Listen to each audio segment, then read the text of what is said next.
تحریک پاکستان کی ایک یادگار یہ پروقار مسجد جسے پانی والی مسجد کا نام دیا گیا ہے، لوگ اسے جونیجا مسجد بھی کہتے ہیں۔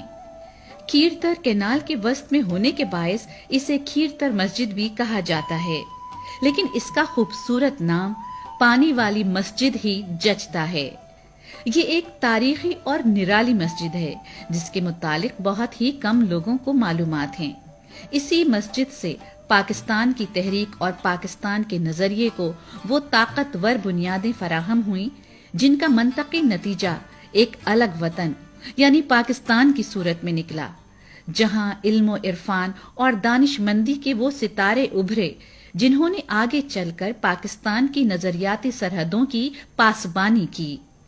تحریک پاکستان میں اس چھوٹی سی پانی والی مسجد کا کردار کیا ہے، اس کے لیے ہمیں تاریخ کو کھنگالنا ہوگا۔ تقریباً 1 صدی پیچھے تاریخی گاؤں امروٹ شریف کی طرف لوٹنا ہوگا، جہاں اپنے وقت کے جید عالم اور انقلابی شخص مولانا تاج محمود امروٹی رہتے تھے۔ مولانا تاج محمود امروٹی، جن کی مذہبی، روحانی، سماجی، علمی و قومی خدمات، کارنامے اور قربانیاں سندھ کی تاریخ میں بڑی اہمیت رکھتی ہیں۔ مولانا تاج محمود امروٹی کا اسم مبارک حضرت سید تاج محمود شاہ جیلانی اور ان کے والد بزرگوار کا نام سید عبد القادر شاہ عرف بھورل شاہ ہے۔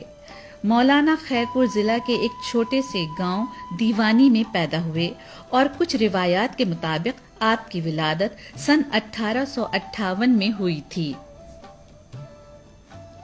مولانا تاج محمود امروٹی اپنے پیر و مرشد اور روحانی رہبر حافظ محمد صدیق بھرچونڈی کے حکم پر ضلع شکارپور کی تحصیل گڑھی یاسین کے قدیمی گاؤں امروٹ شریف میں آ کر آباد ہوئے۔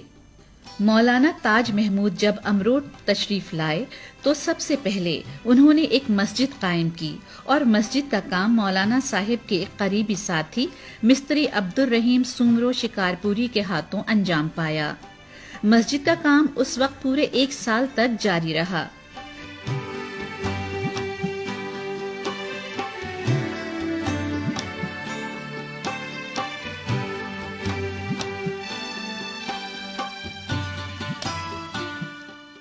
مسجد کے مکمل ہونے کی تاریخ مسجد کے بیرونی دروازے پر سن 1321 ہجری بمطابق 1904 عیسوی لکھا ہوا آج بھی دھندلا دھندلا نظر آتا ہے۔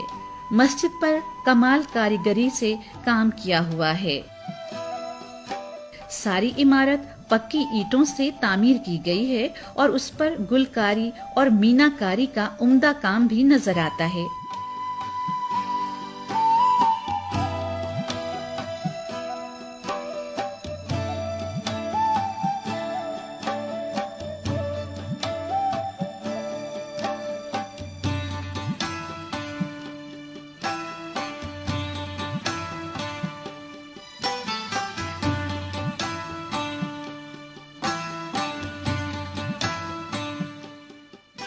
عبید اللہ سندھی کے حجرے کا لال اور پختہ اینٹوں کا مینارہ آج بھی انقلاب کی داستانیں سنانے کے لیے ایستادہ ہے، اور اس سے ملحقہ قدیم مسجد کا مشرقی اور جنوبی حصہ ابھی تک بہتر حالت میں موجود ہے۔ مسجد میں پھر سے تعمیراتی کام کیا گیا ہے اور اندر سے بہت ہی خوبصورت بنایا گیا ہے۔ مسجد میں داخل ہوتے ہی ایک حسین منظر آنکھوں کو خیرہ کر دیتا ہے۔ اس نئی مسجد کے مختلف حصوں میں انسانی ہاتھوں سے بنے حسین شیشے کی سونے کی طرح دمکتی پچی کاری کے حسین نقش و نگار قابل دید ہیں۔ مسجد کی دیواروں پر یہ نازک کام انتہائی ماہر کاریگر اپنے مخصوص طریقے سے کرتے ہیں۔ اسی دمکتے شیشے میں قرآنی آیات اور کلمہ بڑے ہی خوبصورت انداز سے لکھا گیا ہے۔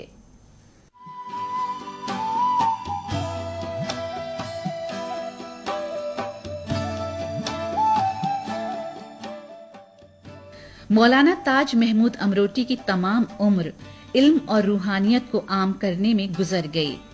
مولانا تاج محمود امروٹی سکون حاصل کرنے मुराकबा और याद इलाही में मशगूल होने के लिए अमरोट शरीफ से कुछ फासले पर एक छोटे से गांव जिसे मुंधोजी वांड कहते हैं जाया करते और वहां भी एक छोटी सी मस्जिद कायम की।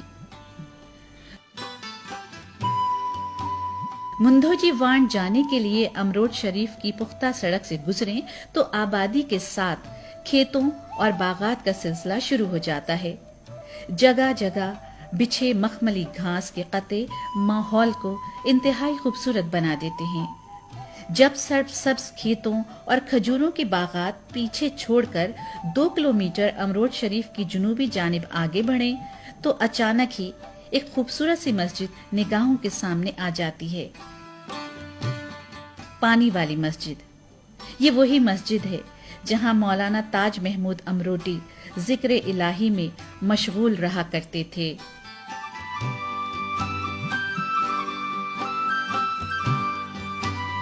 1923 ईस्वी की बात है जब सखर बैराज और कैनाल प्रोजेक्ट का काम बरतानिया सरकार की निगरानी में शुरू हुआ।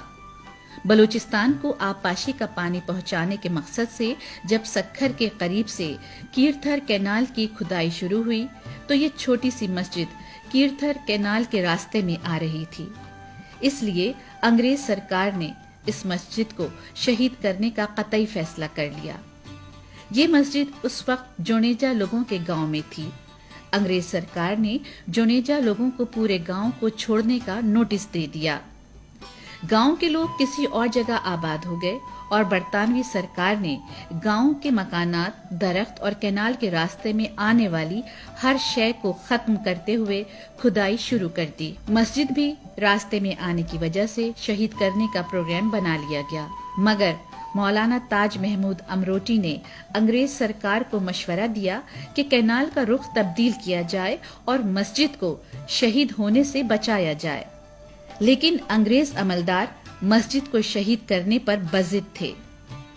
मौलाना ताज महमूद अमरोटी ने तहसीलदार, कलेक्टर और इंजीनियरिंग डिपार्टमेंट वालों को कई एक दरखास्तें दी, लेकिन कोई खातिर ख्वाह जवाब नहीं मिला।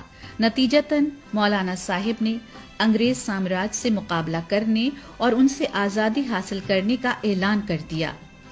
हजारों लोग जमा हो गए और एक ऐसी दीनी, सियासी और मुजाहिमती तहरीक शुरू हुई जिसने बर्रे सगीर में मौजूद अंग्रेज सरकार की बुनियादें हिला दी। मौलाना ताज महमूद अमरोटी ने मस्जिद की हिफाजत के लिए लोगों के गिरोह मुकर्रर कर दिए जो अलग अलग औकात में मस्जिद पर पहरा देने लगे।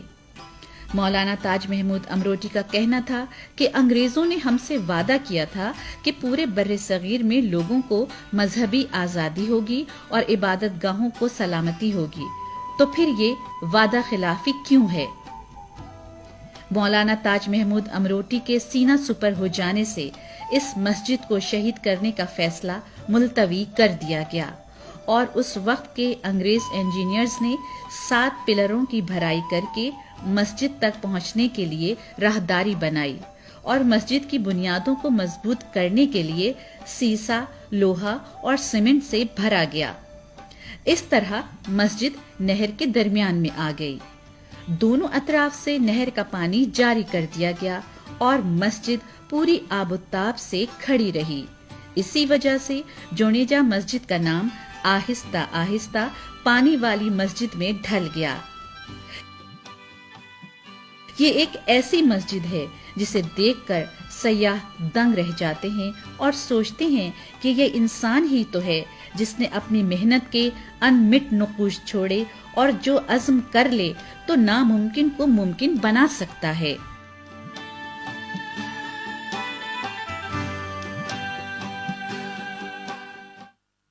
सुबह काजिब होते ही अल्लाह अकबर की सदा इस मस्जिद से बुलंद होती है।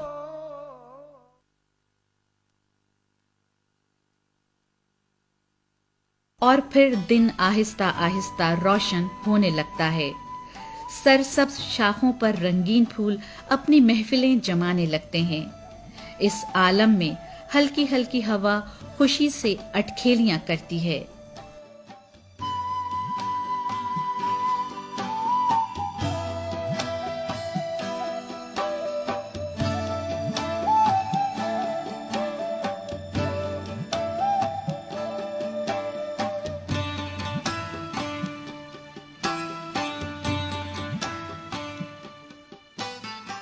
25-30 कदम उठाने के बाद बाएं हाथ ही मस्जिद का लकड़ी का 2 पट वाला दरवाजा खुला मिलता है। मस्जिद के अंदर हल्के सब्ज रंग की सादा टाइलें नमाजी की आंखों को ठंडक देती हैं। सामने ही दीवार में बनाई गई 3 खानों वाली अलमारी में कुरान पाक के नुस्खे रखे हुए हैं। दाएं और बाएं दीवार में 3-3 पट वाली लकड़ी की खिड़कियां हैं, जो अगर खुली हों तो ठंडी हवा मस्जिद की छत पर नस्ब पंखा चलाने की इजाजत नहीं देती।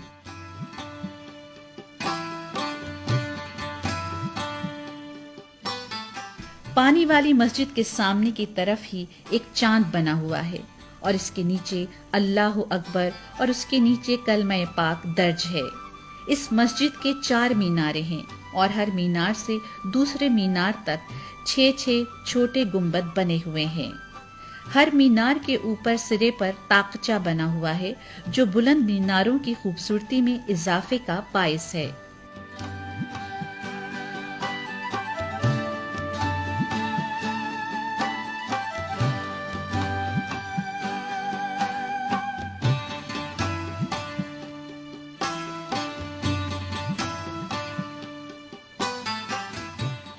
पानी वाली मस्जिद में नमाज के बाद जब नमाजी दुआ के लिए हाथ उठाता है तो वो सोचता है कि अब इससे ज्यादा और क्या मांगूं।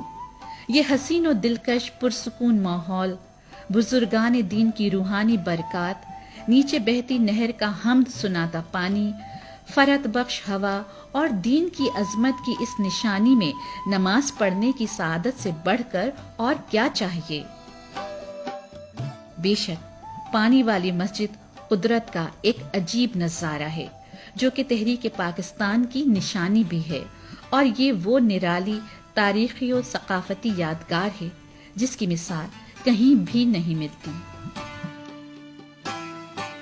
आज 1 सदी से जायद अरसा गुजरने के बावजूद ये मस्जिद पानी पर कायम है। इंशाअल्लाह रहती दुनिया तक इसी आबोताब के साथ मौजूद रहेगी।